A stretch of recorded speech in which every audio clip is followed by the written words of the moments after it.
Matchmaker, matchmaker, make me a match. Find me a find, catch me a catch. Night after night in the dark I'm alone, so find me a match of my own. Hi, Kimberly. How are ya? I'm great. How are you, Mary Payne? Thank you for having me. Well, listen, I got to tell you something. This last week, I was doing Match Me Abroad with Keisha, which is a new TLC show we're doing on the free feed on Mondays. And literally the titles of the episode are the episode 1, Matchmaker. Episode 2, Make Me a Match. Episode 3, Find Me a Catch. Episode 4, Catch Me a Catch. I was like, now come on. But I was like, I've already got the music. Yeah, so, you're ready. Oh my gracious. You don't need to Google anything. I don't have to Google anything. I don't have to try to drop my little MP3 into the sound bar or anything. I recorded earlier today with Amy and we did video because I was like, I'm already dressed and put makeup on and I dried my hair.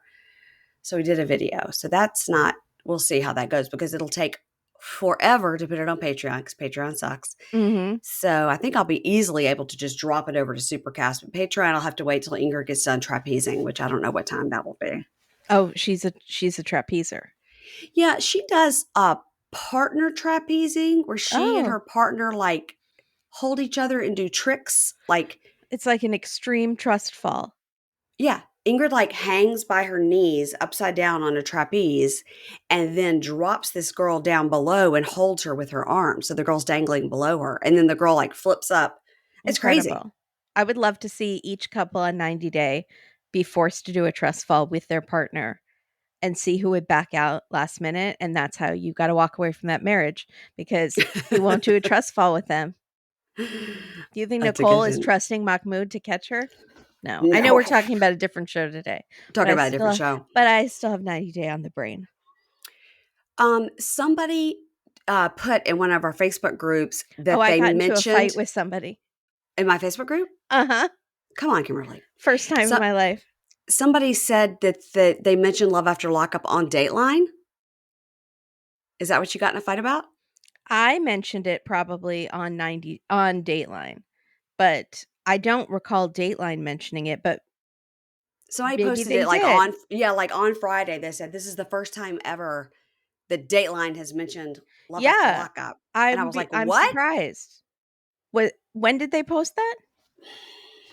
I think it was on Friday. And I tagged you in the post. But maybe it was last night's episode that I didn't watch. Because I wrote what ? And then I tagged you. Date with Dateline. Facebook. So who did you fight with in our Facebook group? This is only for Supercast, so if they're in here, I'm sorry. What happened? Well, someone was complaining about my hot takes during 90 Day and said that I was victim shaming Jamie. And I took offense to that. And I said, when? I don't think I was. And that hurts my feelings that you would say that about me because I get it. That's something very harsh to say about someone. And I definitely don't agree with Jamie all the time. I think both of those ladies have a lot of work to do. And I think we don't know the full story because they're both saying opposite things. So I said, I think they're both at fault. That's what I think right now. And I don't think that was victim shaming because I stated unequivocally that she should never have been pushed, that was so out of line.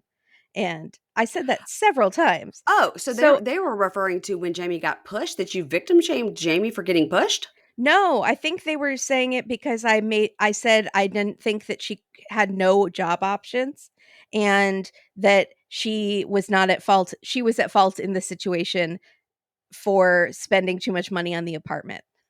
How is that victim shaming? Okay, well, because she's an immigrant in that country and I was being critical of her money choices. Oh, okay. I'm going to have to go check out that Facebook thread and take up for Kimberly. Critical of anybody and you're suddenly victim shaming? The only time she was, I think, a victim in this situation is when she was physically attacked. And I did stick up for her then. Of course. The rest of the time, it's just her making not great relationship or money decisions, which is most of the people on the show. Mm-hmm. Yeah. What did Amy say earlier today when we were talking? She said, we were talking about, I can't remember which couple we were talking about, but saying, yeah, I love you and I want to marry you, but I want to change everything about you. Yeah. And that's terrible. I said, Amy, without that premise, we would have no show. Yeah. So, of course, everybody on 90 Day Fiancé from both sides, whether from another country or the US, they always want to fully change the other person. Yeah. So it So I generally just doesn't said work. that phrase hurt, like, bothered me a lot. I was quite Yeah. upset because I pride myself on not victim shaming and being an ally for everyone, and Of course. Yes, you I are. didn't like that. So yeah, I maybe what came across a little harsh in my comment back to them, which I've never do. And I'm never on Facebook ever. And for some Yeah. reason I joined your page. I don't know why. And then I looked at a post and that was like the dumbest thing. I don't need to know what people think about me. That is very dumb because then I'm going Did to the start censoring listener myself. did the listener reply and say Uh-huh. they did? And were they still fighting or did you work it out? No, they were still fighting. Uh-oh. Okay, well, I'll go check that out. They said they maybe came across harsher than they intended, which Right. I appreciated. Okay. All right. Well, that happens. I Okay. don't think Well, they knew I was there either. They didn't right. tag me or anything. Right. And then another listener said, "I don't think you were victim shaming at all. I think you were saying that spending an extra $150 on an apartment that was $400 to begin with is a huge increase." Different. It's a huge difference. It's a Yeah. huge difference. It's not like They did the math. It was like $2,000. Yeah. 37% or something. Yeah, it's a lot. So, It's a lot. anyways, apologies if I was victim shaming. Truly, that is horrifying to me No, that don't say that someone because would you know think that that I was doing it. don't say that because you know that you weren't. I think that I think people yeah. look for things to pick apart, and instead of just assuming that they know that your heart is good and that you wouldn't say something like that, and maybe you phrased something in the wrong way in the moment, they want to pick it apart and say that you were bad, even I though understand. they could just assume that's not what you meant. Mhm. You know? Yeah. I do know. I do know. That's why I every quarter I might look at the reviews because I don't want to know. Yeah, I I don't don't want want to to know. know. If Yeah. something's terrible, Ingrid will tell me. Um, well, Anyways, apologies for that. Did not mean to start drama on your page. yeah, and that's what you should apologize for. Don't apologize for victim shaming because you didn't do that, but do apologize for starting shit with my listeners. Come I on. didn't mean to. I just needed I'm to. just kidding. And it is so unlike me, too. I never, ever do that. Ever. I'm going to go into your Patreon comments and start just stirring shit up in there. Kimberly says she hates all the listeners. No. I was doing a lot of texting with Katie last night, which would have been Friday night, about Yellow Jackets. Yeah, so we're not going to say anything. Spoiler No, alert. we're not. We just talked about it before the show started. Don't freak We out. talked about it. No. Nobody freak out. I'm not going to say anything. But I did talk to her quite a bit last night because I didn't know if you had seen it. She said she has seen it on Thursday at midnight. I was like, well, that's dedication. Yeah, that is. Yeah. I'm not staying up that late for anything. I yesterday just watched this Indian Matchmaking, took notes on Jewish Matchmaking. Then we had a 2-part episode that we're doing for our live stream tomorrow for Patreon. So I had to take notes on that, then took notes on Yellow Jackets. So because tomorrow we have 2 live streams. We have Yellow Jackets and our Patreon. You're going to be so tired, girl. I am already, and I'm going to a baseball game with my family in Orange County today. So you and I are having a similar weekend. We just said I like to have weekends. Yeah, I like to have one thing to do on the weekend that requires me to sort of leave my house and be social. Otherwise, I like to just be at home. But I have been just go. After driving 7 hours yesterday with my mom and my sisters in the car. Oh no, that would exhaust me. No, I'm tired. So guess what? Yawning. All right, let's get it started. Indian Matchmaking, Season 3, Episode 8. This is the finale. So we're going to do the finale. Then we're going to roll into Jewish Matchmaking, Season 1, Episode 1. Yeah. So, my people. I'm very interested in this Jewish Matchmaking. I got to say, with just the first episode, I don't like it as much as I like Indian Matchmaking. I do like the matchmaker, though. Did you not like her? I think I'm just so used to Seema and her ways. I understand that. Yeah. So, yeah, we'll see. Okay, so Indian Matchmaking, season 3, episode 8, finale. Marry me. Marry me. So we open in Miami, and we open with Artie and Jamal toasting with Yasmin, who's Artie's sister, and remember her husband. Remember, the sister also had Oh, a yes. Muslim husband. So this was like they're trying to, yeah. Mhm. So she says she and Jamal are perfect for each other. She's like, he's a really funny dude, and we miss each other when we don't see each other. And every day I love him a little bit more. And so they're in the park, and we get some cheesiness of them like in a public park that has some workout stuff, and her like sitting on him while he's like doing pull-ups. That was the wildest thing I've ever seen. He's very strong. I Very strong. Also, she's like fixing her nails, like Yeah. looking at her nails very casually as he's dead weight lifting her on a bench, just with his lap. With his lap in a public park. Yeah. She I think lives on social media. And yeah, she's very extra. Yeah, she's super. And also he was pushing her dog in the stroller, which that means it's love, because he's pushing that dog around in that stroller. So my next note is about the dog in the stroller. Yeah. Because we've had a lot of questions. We've had no explanation of why this like large dog is in a stroller. Yeah. Like, is it arthritis, luxating patella issue? What's going on with the dog? It does seem, because they get the dog out of the stroller kind of gently. And so maybe the dog either has like a weight problem or a knee problem or something. Right. Yeah, I mean, and again, would never body shame a dog or a person because I don't want to be body shamed. Right. But if it is a weight problem, maybe the stroller is not the best solution to that. Right. But again, maybe the dog has a bad hip. Absolutely. And I've had a dog in a stroller because of knee issues. Aww. So my dog had double knee surgery on both of his back legs when he was very, very young. Oh, so goodness. He was in a stroller, and then he was incontinent for 3 years and in a diaper and could barely walk. Well, bless his him. last 3 years.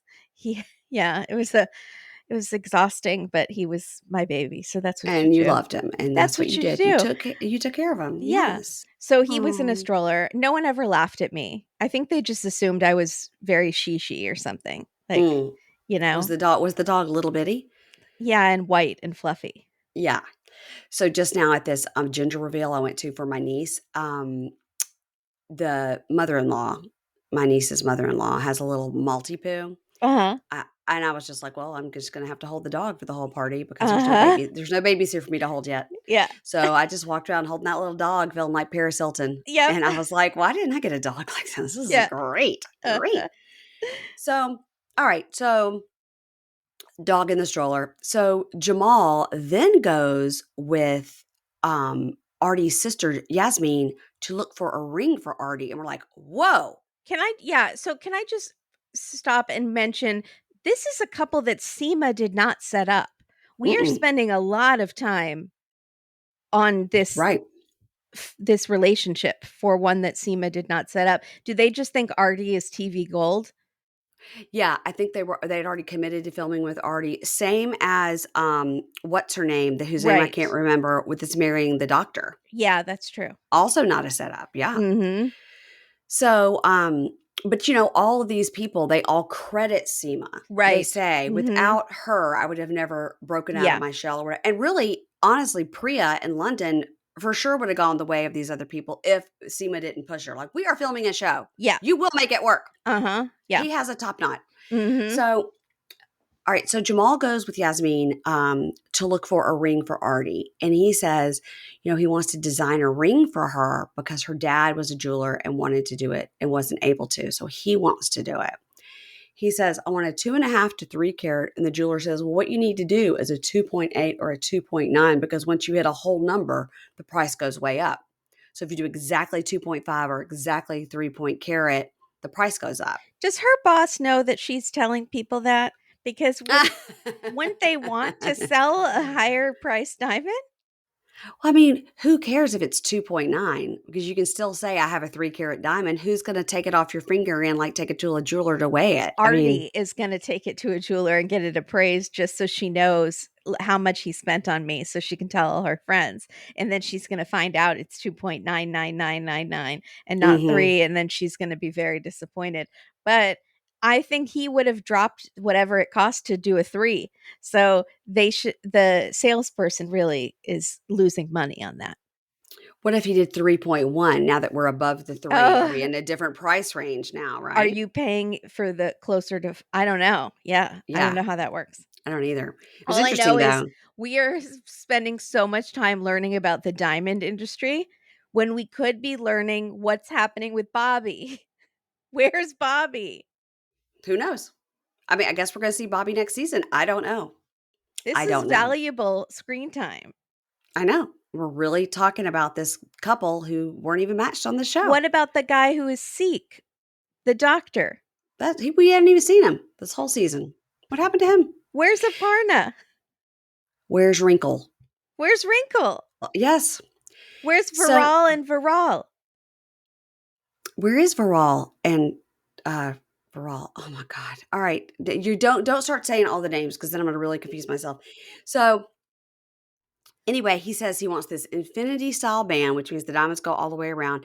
And then she shows him different styles of halos that can go around the diamond. The diamond can sit in it because whatever they're looking at it.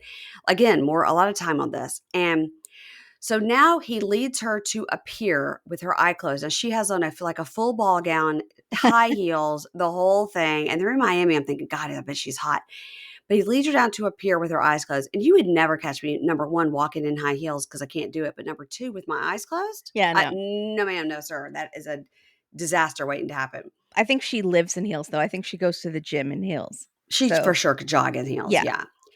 So they walk to this pier with the eyes closed, and he's got these huge "Marry Me," neon sign rather. And he says, the psychic that we met with, told me that we've been married in this previous life, and I understood it exactly what it meant.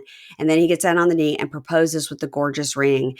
They toast with champagne, and it's all golden hour. And then, did you notice that "Marry Me" was there, and then it wasn't, and then it was there, and then it wasn't? Yeah, I did notice that. I was like, are they moving the letters to getting get the some shot? aerial drone shots that seem different. Yeah. Also, how dare they go see a psychic without letting the show film them? I know. I want to see that scene with the psychic. What the astrologer say? That's the most Yeah. important thing. Uh-huh. Was it a face reader or just a plain psychic? What did the face reader say? I'd love for the face reader to see what they would say about me and my husband. They would be like, huh, doomed. I mean, like you would be wondering, like, this is how you know if it's real, you Yeah. know? All right, so now we're in New Delhi, and we've got Pavni. Remember, she is the PR lady that's very tall. Yeah, curly And hair. she met with Tushar last week, who we had met before. He's the one that said that he wasn't into family. So Pavneet is doing her boss lady PR management job thing in a restaurant. Oh, we need to get the menu out. We need to put it on social media. We need blah, blah, blah. She tells us that Tushar took a week to reach out after their date. And she really liked him, but, that's a red flag. That was weird. And then he told her that he lost her number, but he got it from Seema Auntie. And she said, I wonder if this is a red flag and a bad sign, and I wonder if this is not something he always does. So I didn't know if I wanted to see him again. I wasn't sure. I don't want to jump to any conclusions. So I'll just, meet with him and let him speak and tell me what happened. Life's too short to play games. Yes. I like that. I'm glad she went and did not just blow it off just because of this. Yeah. Priya would have said no. Yeah. And you know who else would have said no? Aparna. Mm-hmm. Will we ever see her again? Don't know. I miss Aparna. So then we get lots of B-roll of monkeys and henna. Like a lot. Mm-hmm. Like lots of scenes of monkeys, lots of scenes of henna. I love the B-roll on the show. I feel like it's trying to tell me something. Like on Jewish Matchmaking, there's a bunch of like iguana B-roll. The B-roll in this show, and same with 90 Day, it's always just like the most beautiful food. Like, wow. Yeah. Yeah. Except for who pointed out, Kim from Reality Cray Cray pointed out that on 90 Day Love in Paradise, sometimes the B-roll is like somebody on a beach with a sandy ass, and then it'll be like trash. Yeah. And then it'll be like a Extreme truck. poverty. Yeah. Yeah. Extreme poverty and a $1 billion resort with Americans staying at it. And then a sandy butt. Yeah. Yeah. So Pavneet goes to meet him at what looks like a very nice white tablecloth restaurant. And she walks up and says, "Oh, hello." And she hugs him. He goes, "Oh, this is good progression. I got a hug." And she's like, "Mm-hmm." And then she says, she gives him kind of a hard time. And we're like, it took you a week to get back to me after. Like, I thought we had a nice time, but it took a week. And she gives him a hard time. She doesn't let him off the hook. He's no, like, she's "Oh." busting his balls the second he walks in. Yeah. And he's like, "I'm a bad texter. She's like, okay. And then she goes, "Well, let's just see what happens next." Like, she's just like, yeah, you're going to have to win me back. And he's like, "Well, I'm glad that you came," and everything. She's like, "Okay." So they talk about the bio data, and she says that she talks about like her seeing his bio data. And then she says, "Well, my dad did look at your bio data." And his bio data does says he's an award-winning filmmaker. Yeah. What's the award? What's the award? Is it best short film in 7th grade, or is it, I've been to some film festivals where there were like 2 entries and 4 voters, and then you win an award. And they have kind of a fun, flirty dinner. And she says, she really likes his sense of humor. And so he says, "Would you like to explore it more and we should get to know each other?" And she goes, "Okay, yeah." She goes, "But you have time to make up for your past actions." Yeah, And I hope she stops doing that. I think she's done it enough, and I think the joke landed. He didn't really like the joke, and you can stop now. I think that she's really trying to figure out if he's just a fuckboy. That's what I think. I love that she's standing up for herself, but I think she shouldn't go too far with it. She should show that she's able to let things go and forgive as well. I think that this date, making fun of it the whole time, is good. And then maybe if 6 months from now they're still dating, she could be like, "Remember when you tried to ghost me?" Right. Yeah, and then it'll Just be not like a good every story. single date, because that could get old. Yeah, I think she did it on this date, and now if he proves himself and acts right, then you don't have to keep bringing it up, because maybe he is just a bad texter, and maybe he did just lose her number, and it took him 3 days to realize it, and then it took him 2 more days to get with Auntie Seema, because maybe she'd gone to London. Yeah, she's busy. Okay, you cannot reach Auntie Seema 100% of the time. No, 60 to 70%. 70% of the time you can get her on the phone. That's right, and you have to deal with that.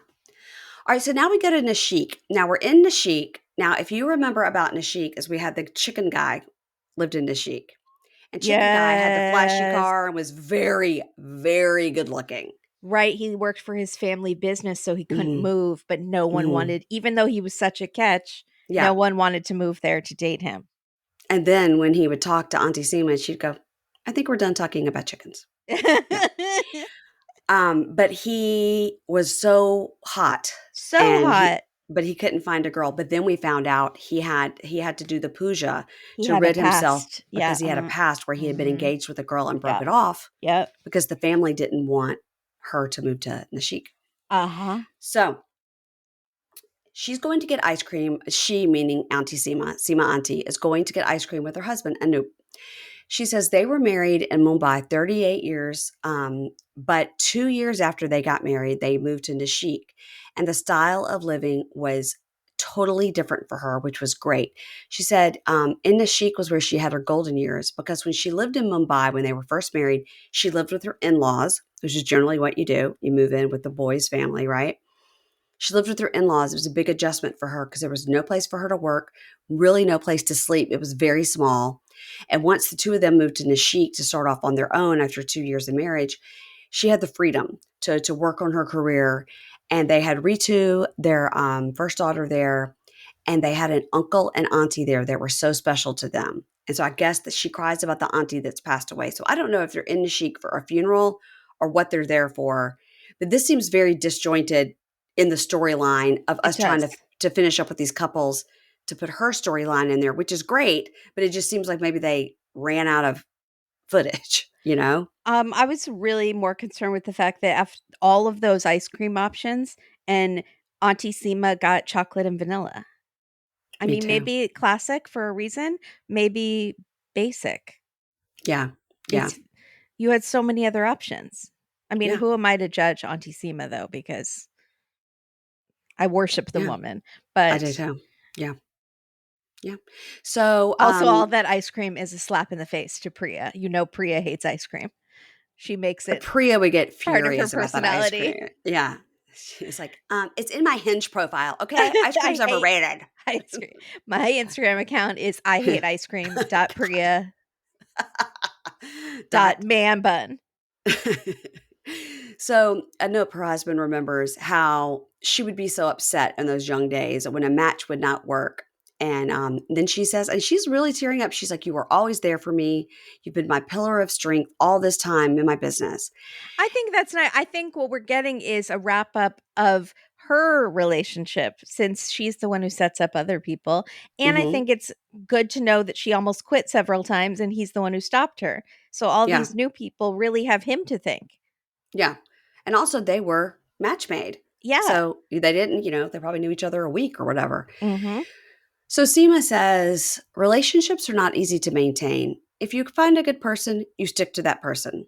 The youngsters can learn from their parents. If the parents have stayed together, it is because of many little compromises. You will never get 100%. So then we get more couch couples and they're fast, so I didn't write them down. Artie calls Seema and tells her the good news about now she's getting married. And she says it's been 1 year since she's been dating Jamal. So at least we have a little bit of a timeline here. Mm-hmm. And Seema says, Artie is so happy. And I can tell that maybe now she has found the perfect life partner. And Seema says, just a little, just like she does with the Perna, it's a little bit of shade. She goes, Artie wanted to be treated like a princess. And Jamal is doing that. So they will have a long life. She's like, basically, she's tough. And I did not want to deal with that princess attitude. Yeah. But just like Aparna. Aparna's like, I'd like to be treated like the goddess I am. Yeah. She still wants to be invited to the wedding, though. I can only imagine if she was not invited to the wedding. She would, oh my gosh. Can you even imagine if she did not get invited to one of these weddings? I imagine she spends a lot of time because these weddings sometimes are 3-4 days. She spends a lot of time going to weddings. The dresses, the travel, it's a lot. I mean, she's spending a lot. Yeah. Gifts. She's getting paid a lot. Yeah, that's true. I forgot to tell you, I do have a listener whose cousin or friend or something did use Seema Auntie. No way. And they said they would talk to me about it. Yeah. That's amazing. Yeah. When that happens, I'll let you know. And we can that's talk so exciting. Yeah. And then we see Seema as we're closing. Seema is working on new clients. And so she is meeting with this mom. And the mom, the son is not there. No, it's just about the mom. What does the mom The mom want? is there. And you can tell this is so annoying. The mom's telling her all about her son and what her son likes. He is 35 and he likes a girl 3 years younger. I don't know why specifically, but it needs to be 3 years younger, which already, Seema's like, mm-hmm. And she likes a girl with swag, a girl that has flair. And Seema goes, can you back up? What does that mean? Yeah, she has no idea. What is swag? What is flair? What are you saying? And the mother says, well, you can see his personality on YouTube. He's a beatboxer. I died. And Seema just goes, okay, great. She's like, how am I going to find a match? You hear the Curb Your Enthusiasm music as it zooms in on her face being like, great. Yeah. F my life. His personality is on YouTube. He's a beatboxer. And she's just like, do I have somebody that I can match with a beatboxer? The answer is no. We better get a new season of Indian Matchmaking. And I mean quick. I don't want to wait a year. I need a new season. I need updates on all these people. Uh-huh. Why don't we get any? Why don't they make the update finale episodes an update on everyone? Where are they now? Yes. If I ever get a chance to talk to her. I would love a pillow talk with older seasoned couples commenting, the ones that have been successful, commenting on the dating lives of the newer people. Mm-hmm. Okay. I think that we'll have to see. We'll have to see a Viral and Ashke. Is that his name? We'll have to see their engagement and wedding. Will have to be next season. Oh yeah, they're on the path. Yeah, I love them. I love them too. Really, she was so unlikable when she came on. Mm-hmm. Yeah, All right. she proved us wrong. She proved us wrong. Well, I don't know if she did.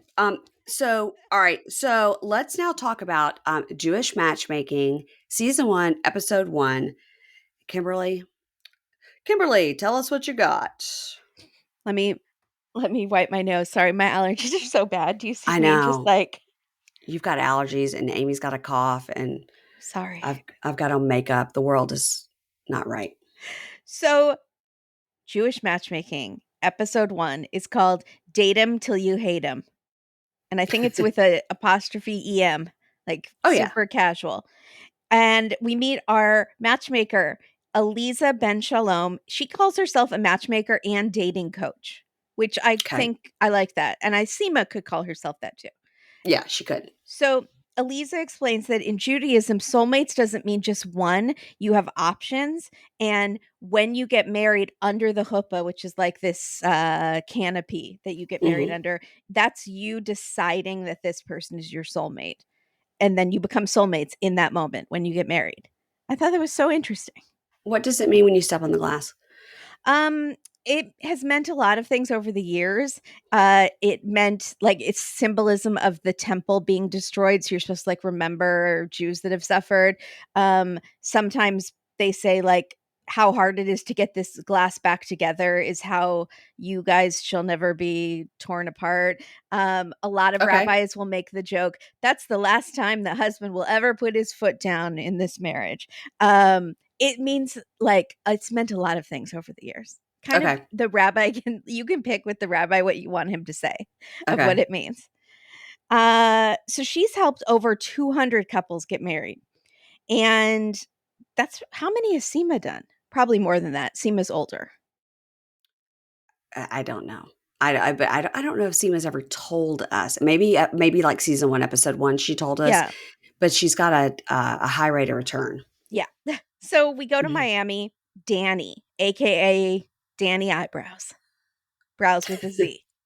She's a very pretty woman. She wants to be married by 30. She thinks she's great, and she doesn't know why men aren't lining up to marry her. Oh, I think Elisa's going to tell her.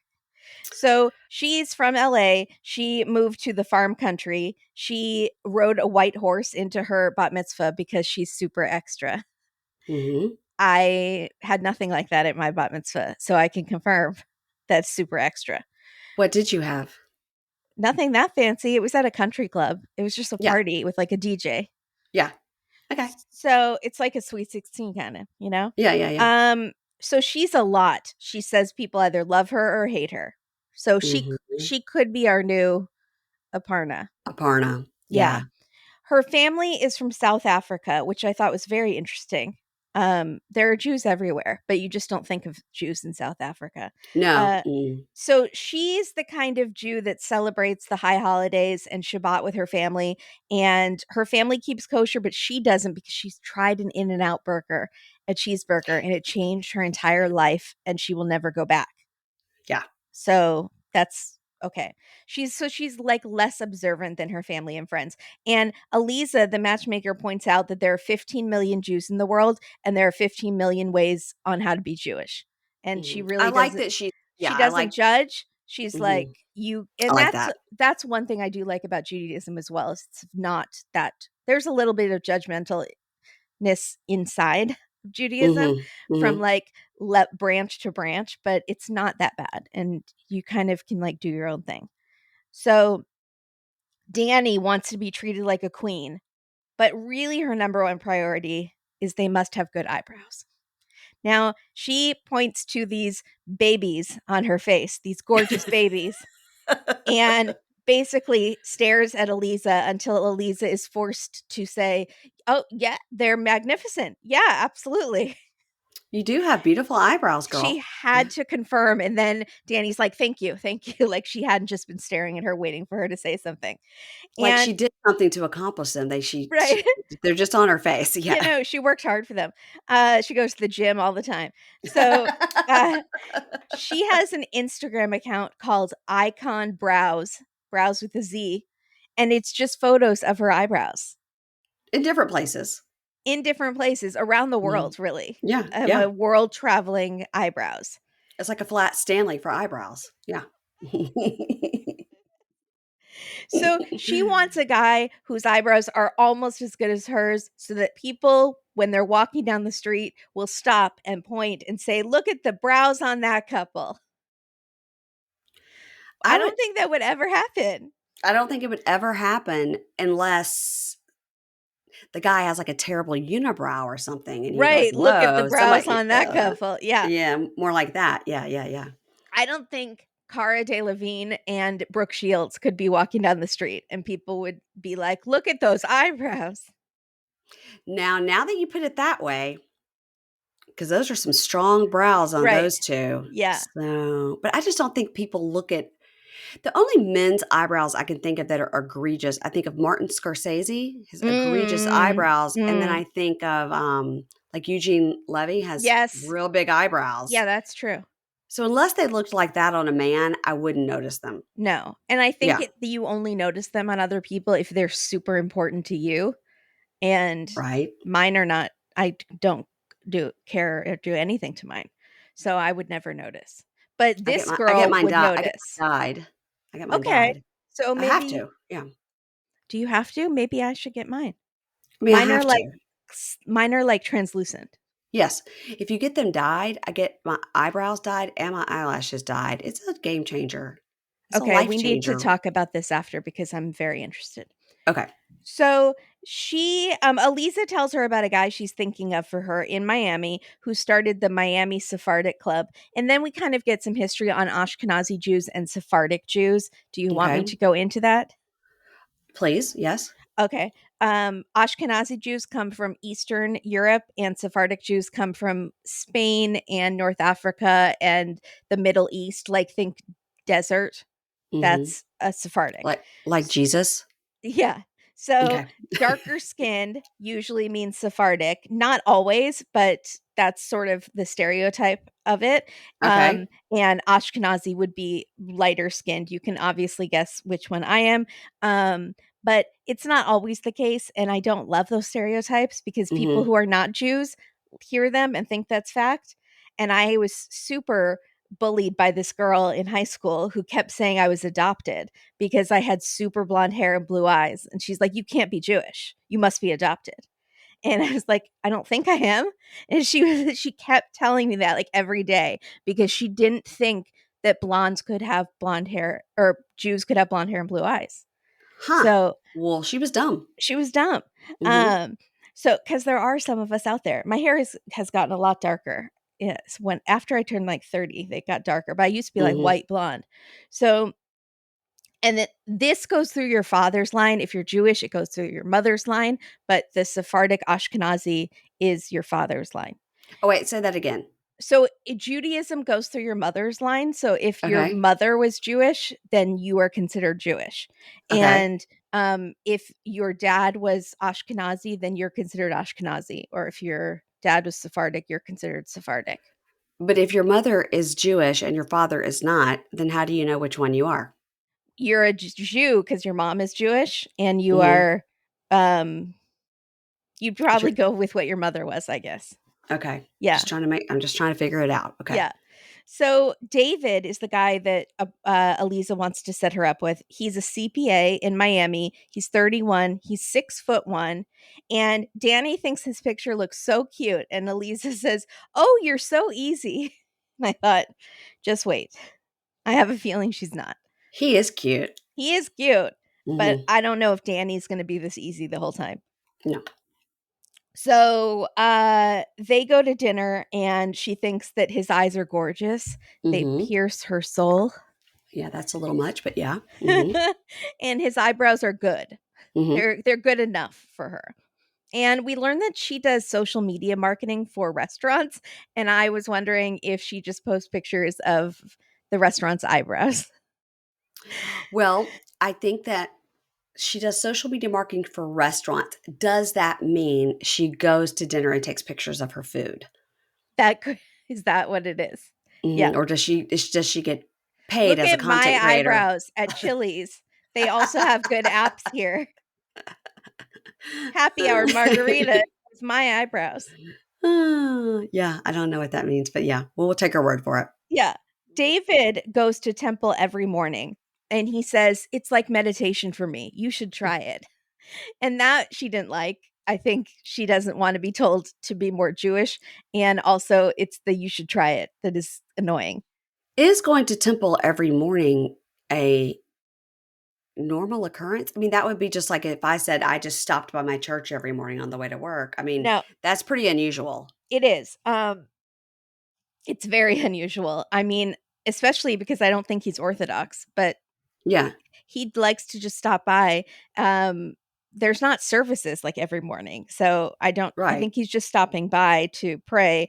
To sit in the pew and have a moment. But Yeah. on a first date to be like, you should try it, felt a little Right. condescending. It did. Yes. And so she says, I'm not super religious. And already she's annoyed because he doesn't pour wine or water into her glass when he pours it for himself. I have to agree with that. Yeah. But Yeah. she says, I'm not bothered. I just noticed it.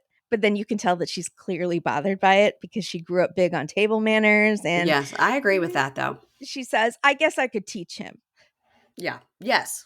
True. Okay. So see, she's learning. She has to compromise. Yeah. So they bond about the beach. They want to go jet skiing together. And then she mentions her roommate. And this conversation was so strange to me. So she mentions her roommate and he says, how old is she?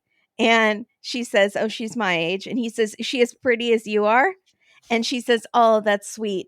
And I thought, I don't feel like that was sweet. I feel like he's like checking out the roommate. Like, he's like, are you interested in a three-way? Exactly. Yeah. Or maybe if you're too annoying, I'll date the roommate instead.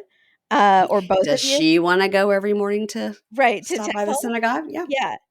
So they exchange numbers and Instagram, and I could not wait to hear what he has to say about Insta brows, icon brows with a Z. So doesn't she has like an Instagram for herself, and then she has one for her brows. Does she? Yeah, I think so. I hope so. I think so. So maybe icon brows with a Z is something that you reveal on like a fifth date when you know he likes you. She'd be like, listen to this funny thing I did because my friends all told me I had great brows. So this is this hilarious thing that I did. It's totally a joke. It's not real at all. I mean, it's real, but like, I think that's how I would leave it. Like, it's totally a joke because my friends say I have great brows. So every time I go somewhere, I take pictures of my brow. Anyway, it's funny. Let's move on. Yeah. That's exactly how I would play it off. Yeah. So then we go to Israel, and Aliza is with a group of women. She's leading I've never seen this, a wine tasting with single ladies to help these single ladies find a husband. I didn't really understand. Okay. So it reminded me of, help me think of the name of this show. It was Netflix, I believe, and it was not a documentary. It was a fictional show about a girl who gets married and she has to shave all her hair because then she's becoming like, they're in the Hasidic Orthodox community in New York. She has to shave her head and then she has to wear the wigs. It kind of reminds me of that. Like, they come and talk to you beforehand and teach you how to be a Jewish wife. And she ends up escaping and going to Poland or something. Yeah. My parents saw that. I didn't see it. But she's like trying to set these women up. It felt like a matchmaking. What just happened? What just happened? What just happened? I think my son's iPad just connected. Hold on. Hold on. Mother effer.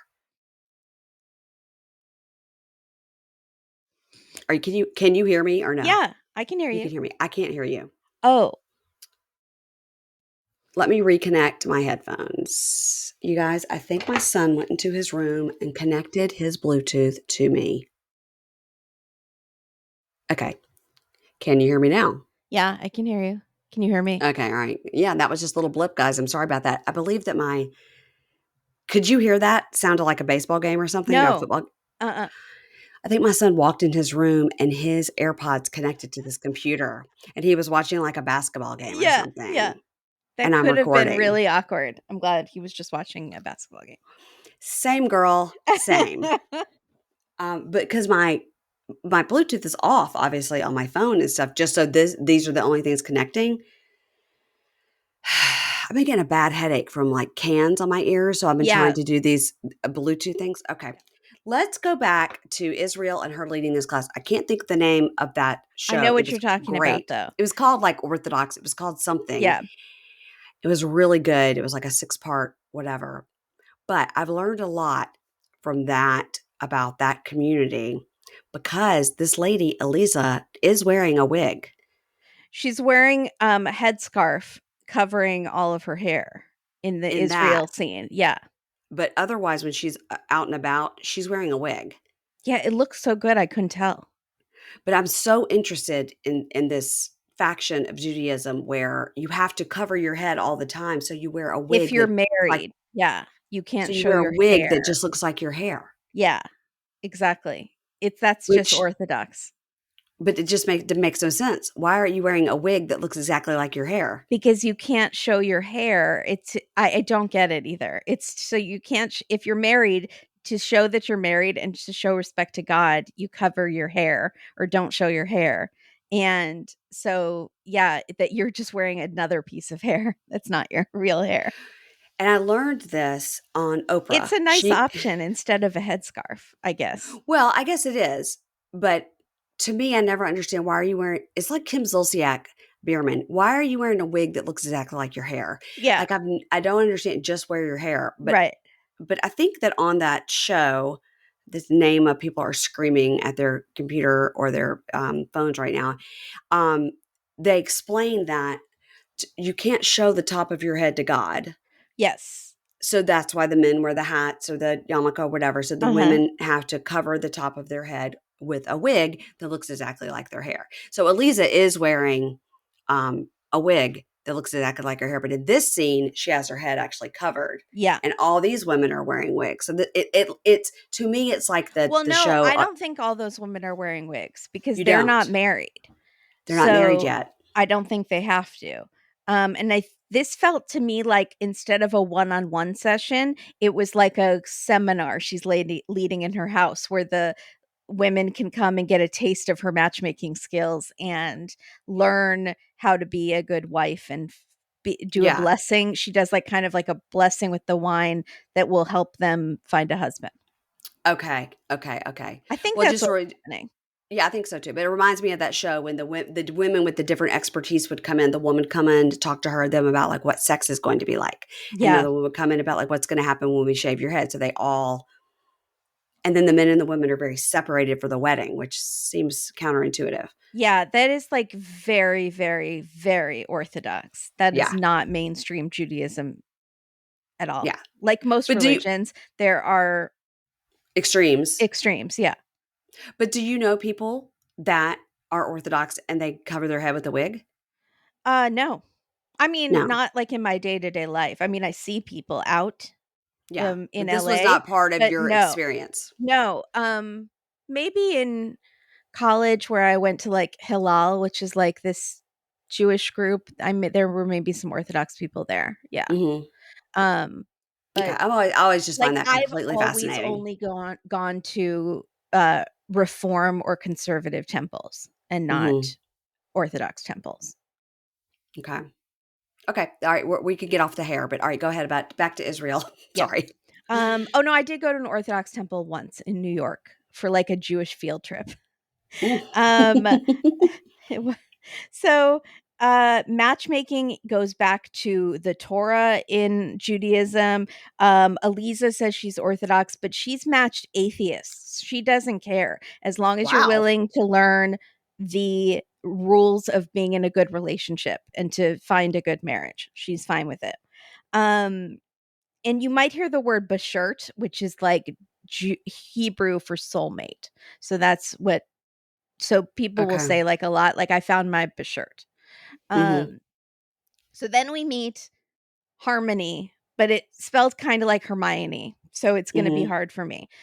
She is in Los Angeles. She's blonde. And I don't know if it's natural. She's very colorfully dressed and very young spirited. She is a 44 years young blonde LA gal. And she's Does she remind you of every LA person that you know? Yeah. Yes. Okay. Although usually, actually I know so many people like that. I really do. So she broke up with her last guy because it was just about sex. And the ones that are stable, she just doesn't have the passion with them. And she needs the passion. She wants to feel like her you-know-whats are on fire, which reminded me a lot of Lori Vallow and Loin Fire. And I didn't need to hear it. Mm-mm. So she wants both the stability and the passion. She wants to find a unicorn like her. And she doesn't just mention unicorns casually. She, I think, might think that she is a unicorn, like an actual unicorn. She's obsessed with unicorns. Her bedroom is covered with unicorns, stuffed animals, snow globes, slippers, bed sheets, like everything. And she's 44. She's 44. She's 44. Mm-hmm. I had a very young aesthetic for a long time that drove Katie crazy. Like well into my 30s, I had this Scooby-Doo shirt that she hated and finally made me get rid of it because she's like, you are only attracting pedophiles. You need to stop. So I kind of understand. Harmony is an only child. Her friends were her stuffed animals growing up. So that's part of why she's like this. Mm-hmm. She doesn't want to push down her inner child. If she wants to build a fort out of pillows in her living room, she's going to do it. And then she's going to have sex in the fort. So best of both worlds. Right, so, sure. Yeah.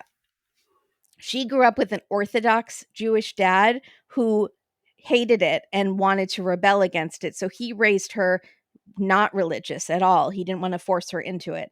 And when she got older, she learned about Judaism. She feels more taken care of by a Jewish man, and she wants someone with those values. So I've heard that a lot. People think Jewish husbands are like the best husbands. Oh, yes. I think that's Have you heard that too? Yeah. Yes. Okay. Yes. So Harmony tells Eliza she needs less options because she gets distracted easily. So if she were being with Seema Auntie would give her just one option at a time. One biodata. Yeah. Eliza says most people nowadays, especially ones who try to date online, have analysis paralysis.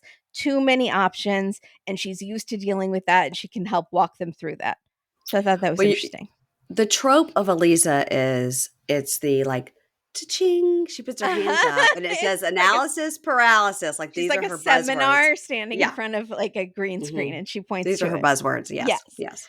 But I get that. Like I know when I like look for a dog on like Pet Finder, I get analysis paralysis and I have to stop. It's too many options.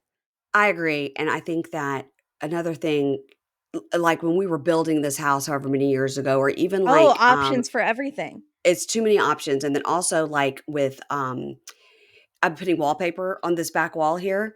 And I told the lady that helps me, I say the lady, like she's like 100 years older than me. She's my age. Eileen. I told Eileen, I go, give me like 2 options. Yeah. If you give me like 12, I sent her some things that I liked. And then she brought me 2 options. And I was like, this is it. That's great. She kind of knows what I like. But if I get too many options, I will have analysis paralysis. And Eliza kind of has to be a therapist and a life coach, and so does Seema Auntie. You have to be everything. So Harmony's dad has Parkinson's, and she's realizing, oh, what if he won't make it to my wedding? What if he can't walk me down the aisle? And I know he wants me to be taken care of and settled down. And she also has this grandma who she loves, who's 100 years old. She's thinking, what if she doesn't make it to my wedding? So she's kind of feeling the clock is now ticking, and she hopes it's not too late for her at 44. And she says that since she's so young-spirited, she tends to date younger guys. And I suddenly flashed to like her on MILF Manor, because I could hope she's just not a mom. But other than that, doesn't she look like one of those moms? Kelly. So you're thinking of like Tan Mom, Tan Mom. Yeah. So she wants she's open to dating guys older. But only like 8 years older. So not too much older. And that'd be 52. 52, which she doesn't have 52-year-old energy. I think 46 needs to be her highest, but you cannot get 100%. So she wants a child, and then Eliza has to ask her the awkward question, did you freeze your eggs? And she says no, but I got a checkup and it's all good. She's not like Angela. She's got more than one egg. One egg, and they're hanging in there. So You're she hanging maybe in. has a couple years. She's Mhm. still, that is a geriatric pregnancy. Anything over 35, I think they call it geriatric pregnancy, they which do. how rude is Yes, that? I had a baby at 37, and it was like, "Oh, you're here. Go to the old lady corner. Oh my gosh. Let the young moms go to the left. Old ladies to the Jeez. right." Yeah. I would be Yeah. so offended. Yeah. So, yeah, so she's 44, but she still thinks she's good. So she's like, I'm gonna be like Halle Berry, age 50, having a baby. So Okay. she wants someone who's a cheerleader and a teammate and someone who is passionate. Dot dot dot in bed. And they even add the words in bed to the list of demands. And Eliza gets a little squeamish. Nervous. Yeah. Nervous. Yeah, We're like we're not me. we're not talking about that. She's holding up Mary Payne's stop sign. Yeah. She's like, Maddie and Poodle, please stop. No. Stop.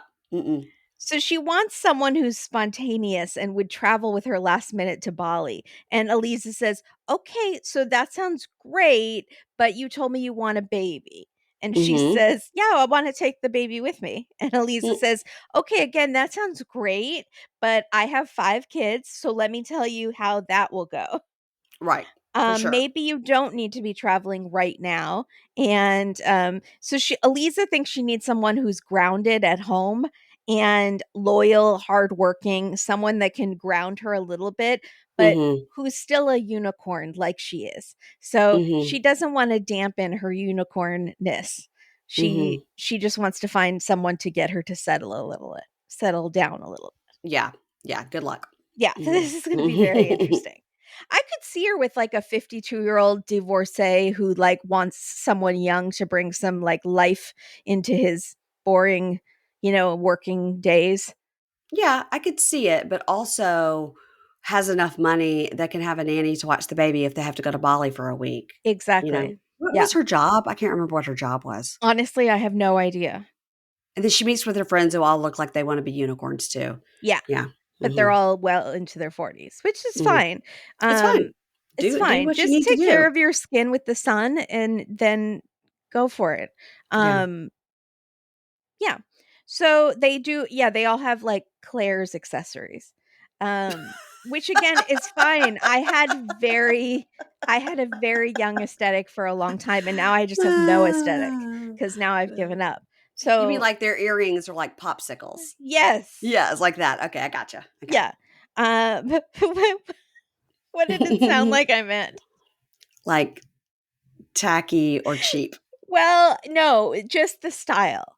Yeah, I think you meant like, "My earrings are popsicles and my necklace is an ice cream cone. I'm ready for the party." Yeah, Yeah, like exactly. that. Yeah. Yeah. So then we go to Los Angeles, back to Los Angeles. Have we already been to Los Angeles? Yeah. No, where were we before?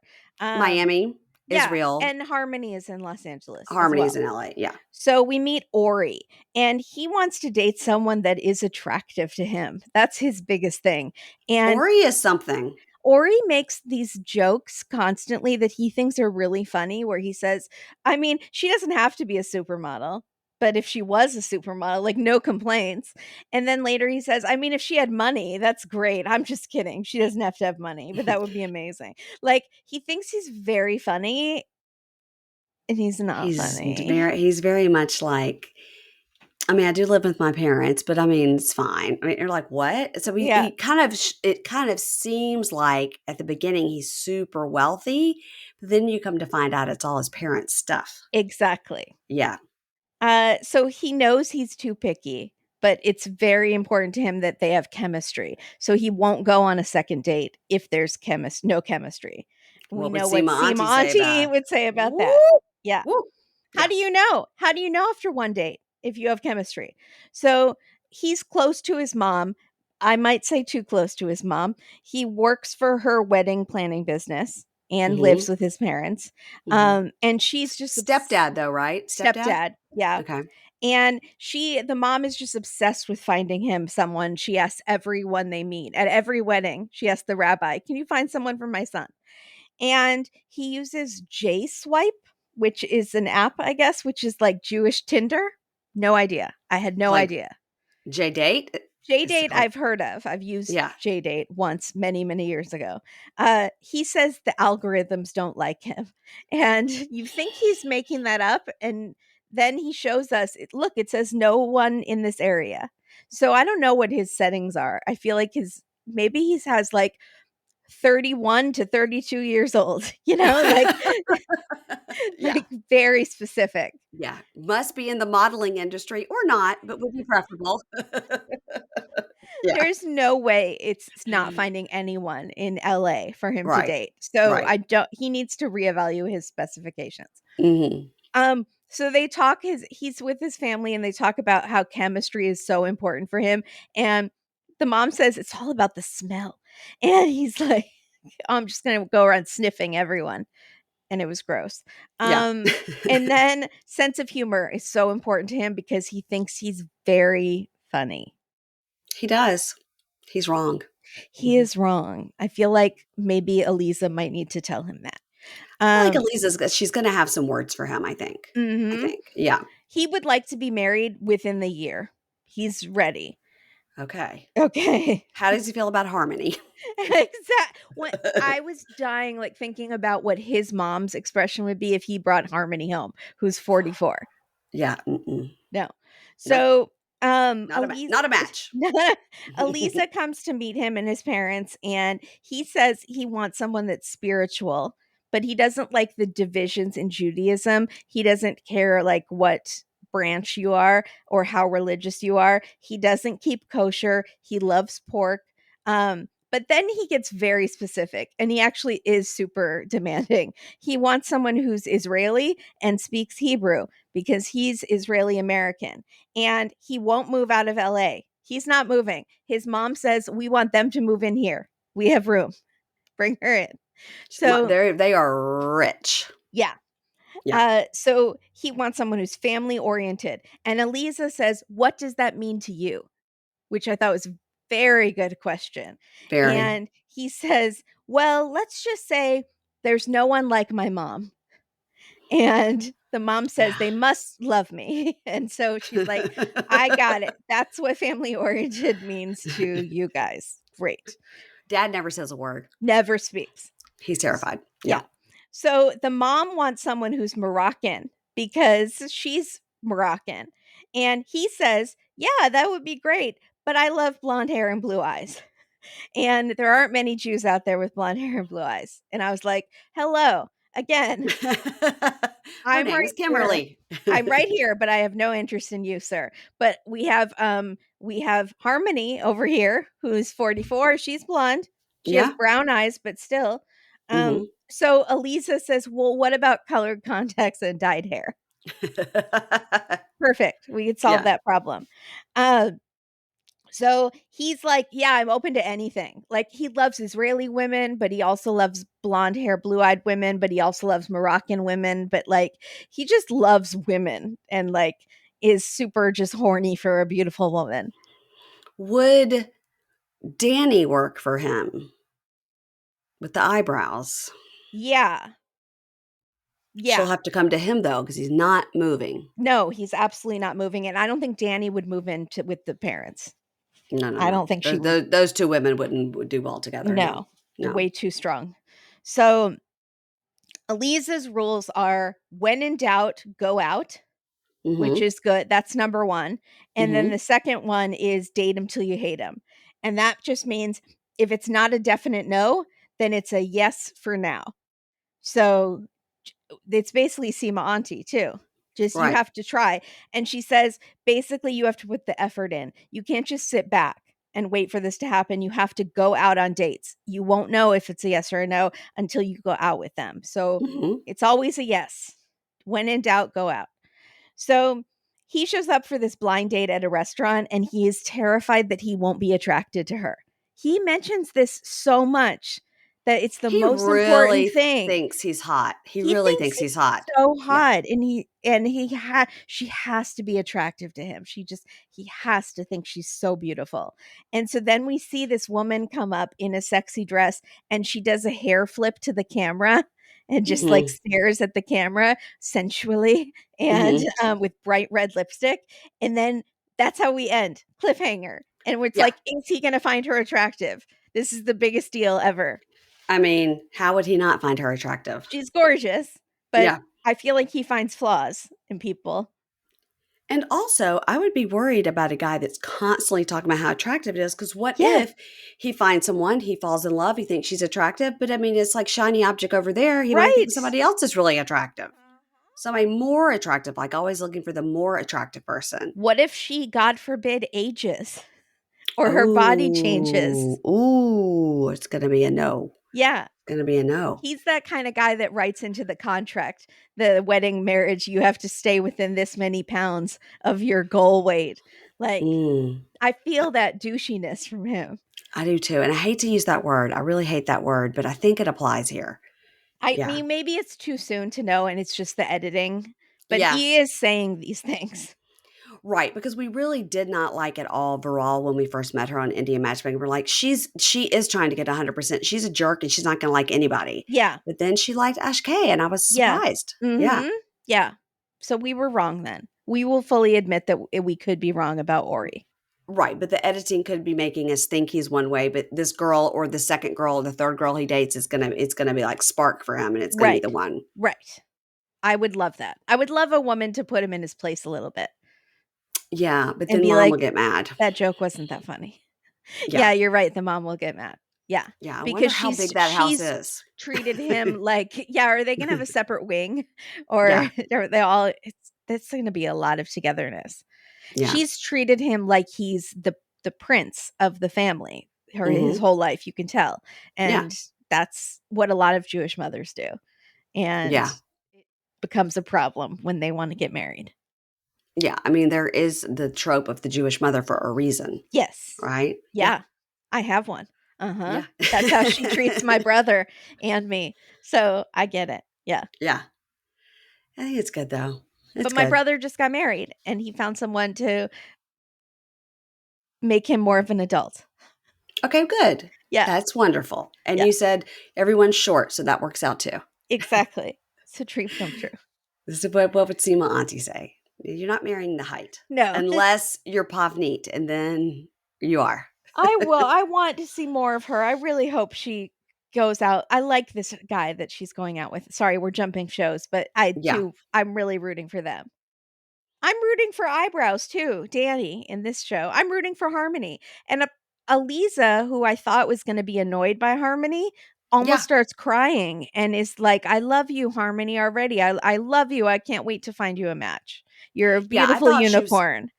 I thought she was going to be like, what is this? Because they are so different. Aliza is so different. Like, she covers her head. She dresses conservatively, all this. And Harmony is just like totally like rainbows and unicorns off in the universe. I thought you would think she would be kind of judgy, but she's not judgy at all. She's like, no, I'm going to find somebody that matches you perfectly. Yeah. So we'll see. We'll see. I hope they don't do us like they do Indian Matchmaking and then not give us updates on people. And just drop Harmony. No, we need to see what happens with Harmony. They've really picked strong people out of the gate for us to see. Yeah.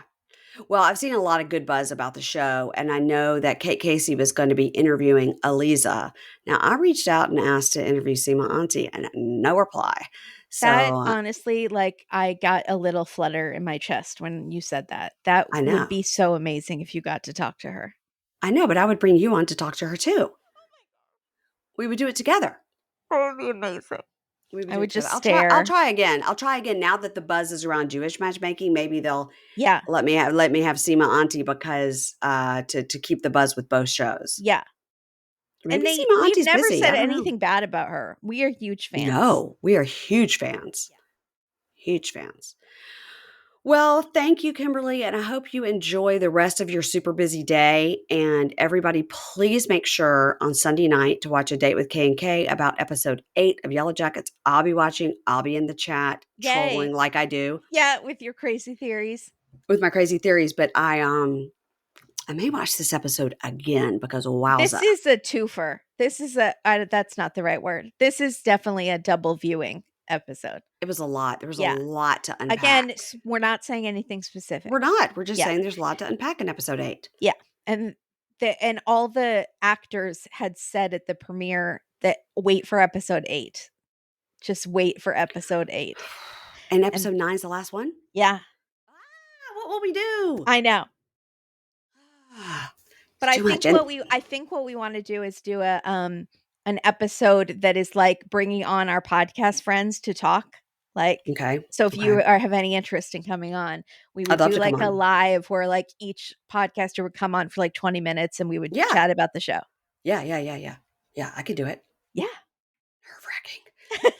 Because I'm not an expert like you guys are, because since I don't take notes or anything, I'm just watching it as a viewer. You're a viewer. Yeah, absolutely. I get it. And I don't agree with, a lot of what Katie says about everything being not real. Yeah, I think she's pulling at straws here, and I think that's wrong. But then again, you and I could be totally wrong. We don't know. Right, exactly. But I am loving it. And a lot of people are like, man, it's not as good. It's like, okay, well, the seasons aren't always going to be exactly the same. You've got a progression. Yeah. Yeah, no, I agree. Season 1 was top notch, but I'm still into it. Me too. All right, I got to go run my mom to get some Chardonnay. Okay. Because we didn't have any, and that was a tragedy. So I got to go run and get some Chardonnay for my mother. And I will talk to you on Tuesday from 90 Day the Other Way. Okay, fabulous. Yeah, you're like, what? I did. Did we discuss that? I better write that down. I'm so excited. Meaning, we will record on Monday for Tuesday's episode. Oh, perfect. Yeah, and we'll talk about that off mic because people don't really care about our scheduling. Yeah, the tell-all.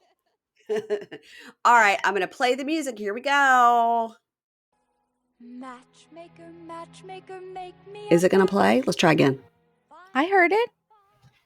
Oh, I didn't hear it. I heard it when you started it. And now I don't hear it. That's it. Yeah. Do you hear it now? Yeah, I hear it. Both of us are like on Yellow Jackets. Are we seeing things? Are we hearing things? Are they really there? Is it real? Is it not? Oh my God. All right. I'll see you later. Bye. Bye. Thank you for having me. Okay, there you go.